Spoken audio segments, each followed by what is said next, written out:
Why is it so hard?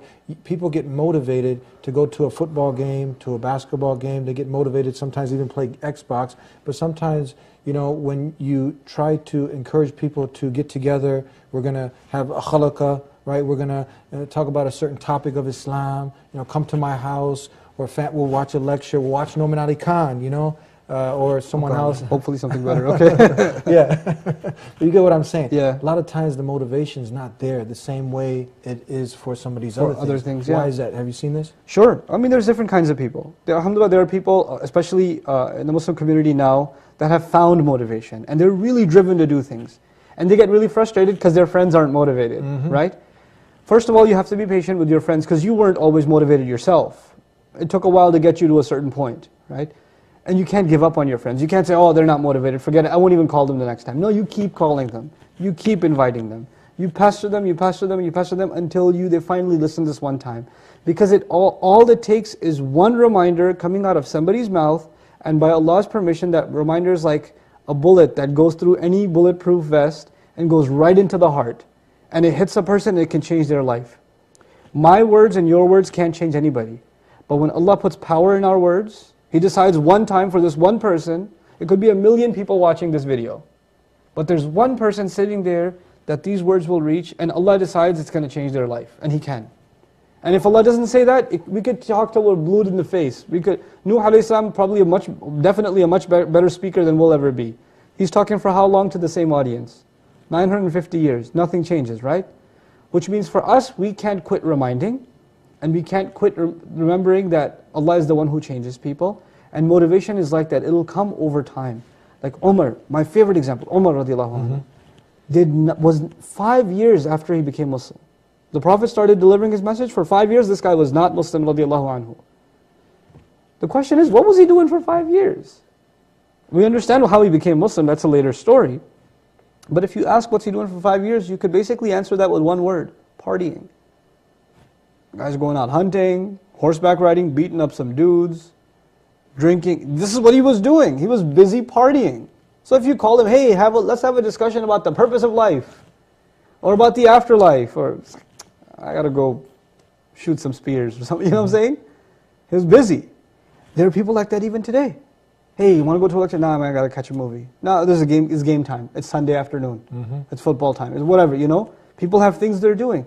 But you can't give up on people like that, because Allah describes their hearts like a rock that's got water inside, and you keep tapping at it, and you tap at it, and you tap at it, and eventually, a little tiny crack. And when that crack happens, water comes out, just like faith comes out. Yes. It's just like that, faith comes out. So some people, it's easy, they just completely transform overnight, and for some people, it takes a long time. And we should be respectful of that and not give up on those kinds of people. Keep knocking on the heart. Hopefully that water will come out. I actually tell you a story, a friend of mine. Hold on, don't lose your place right there. We got to go to break. Don't lose your place. We're going to hear about the story from the friend. Show with the CEO of Baina Institute, Nouman Ali Khan, and please continue where you left off. Yeah, so I was telling you about a friend of mine, going off of the example of the heart that takes the time to open up. Yes. So this friend of mine, his mom was Christian, dad was Muslim, and he was raised a Muslim. And his mom, I mean, he's now almost 30, just did not accept Islam. She just stayed on her religion, the religion of her parents, very devout Christian. And little by little, and after 30 years, like 29 years, she became Muslim. I mean, she was a Christian when he was born. And for 29 years, he knows his mother as a Christian. And at the end of the day, eventually Allah put something in her heart and it opened. You don't give up on people. You keep making dua for them, you keep striving behind them.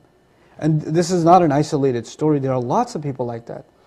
You know, we think when we give somebody a reminder and they don't change right away, that, man, this guy doesn't listen. She doesn't listen, she doesn't care.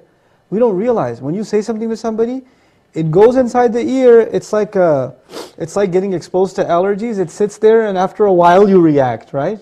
It's like that, it can sit there and simmer and simmer and simmer, and eventually, it comes out of Islam.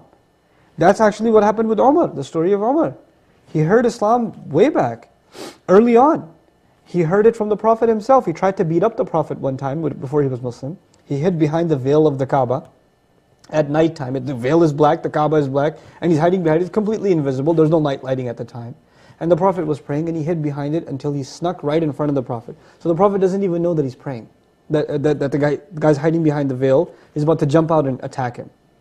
The Prophet was praying and reciting Qur'an. And he recited and he thought, Umar's listening to the Qur'an and he thinks to himself, this is beautiful. Wow, he must be a poet. He didn't say it, he was thinking it. And the Qur'an says, وَمَا هُوَ بِقَوْلِ شَاعِرٍ. It's not the word of a poet. The Prophet didn't hear him, but this was the next verse that he was reciting, the next ayah that he was reciting.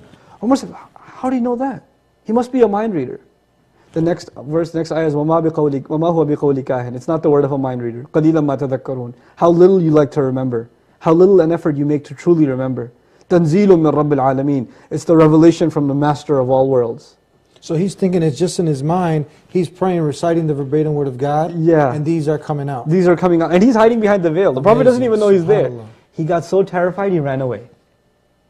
That's actually not the day he became Muslim. He just was so shocked by what just happened. He came to attack the Prophet ﷺ, he ran away. He became Muslim much after that. But you know what? The first crack had already been caused. And it only gets bigger and bigger. Like a dam, you cause a crack, it gets bigger and bigger and bigger. It's like that, you know. So we shouldn't underestimate the words of reminder. People might dismiss it at the time.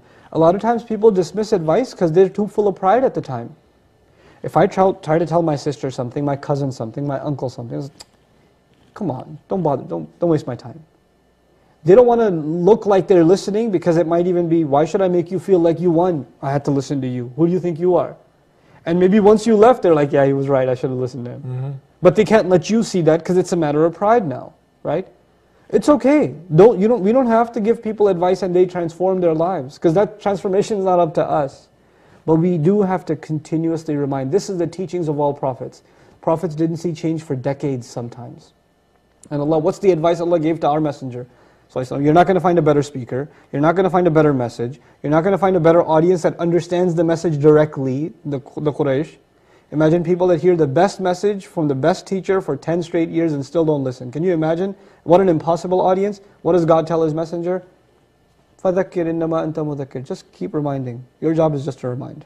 So it's not our job to convert Our or job to is change to- someone's heart. That's on the Creator, but ours is just to... Sincere, considerate reminder. Considerate means you care about that person. You're not just there to tell them they're going to hell. You're not there to tell them they're wrong. You care about them, like you care about your own child. You care about your own brother. You care about your own, and they're in the sense your brother too, because you have the same father, Adam alayhi salam. So they are your brother and your sister in humanity. That's the reason Allah told us we come from single parents. So we think of each other as family. So it's that caring concern. A lot of times people give advice in a way that's very insulting.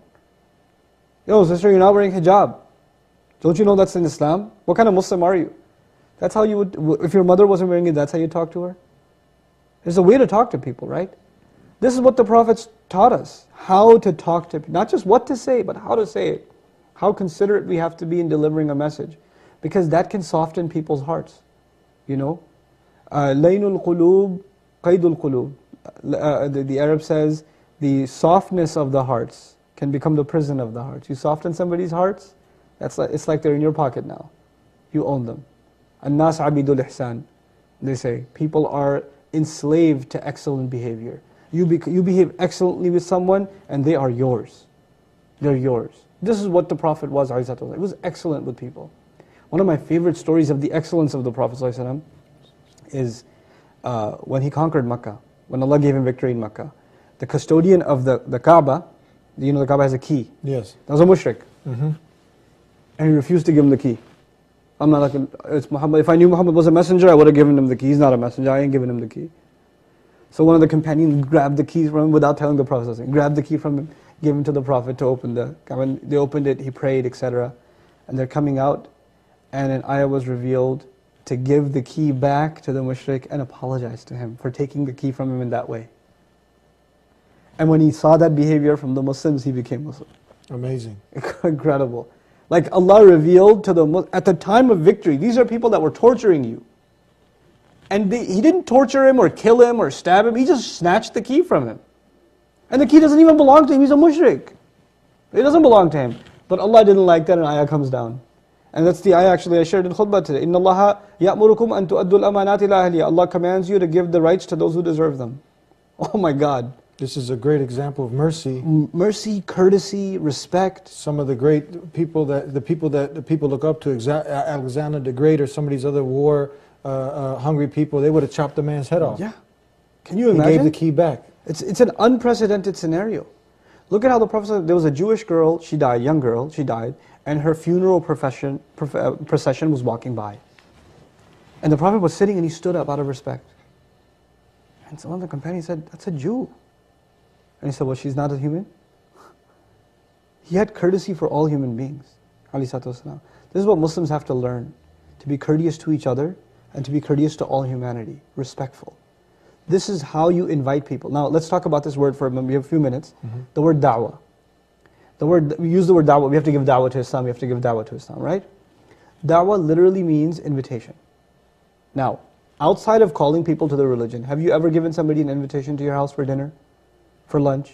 Come over to my place. We'll talk. Is it possible you insult someone, make someone feel little, insignificant, worthless, and then invite them to your house? And even if you did, would they come? It's impossible, isn't it? The very word da'wah means that you have extended respect, courtesy, kindness to somebody else, so much so that you're ready to invite them to your own home. That's what da'wah is. If we forget that basic meaning, we're not able to carry this message to anybody. We're not. It's not about the arguments, it's not about proving whether God exists or not, or whether this is correct or that's correct, or this text or that. All that's later. All that stuff is later. The first thing is an attitude of inviting people to something beautiful. Just like you have a wonderful meal at home, I want to share it with you. There's plenty to go around. And what an amazing meal. The more we share, the more it increases. Instead of going down, you know. That's why I want you to share. I want more for myself and more for you. That's the beauty of this religion. And we Muslims shouldn't lose sight of that. And it's very tragic that we're losing sight of that.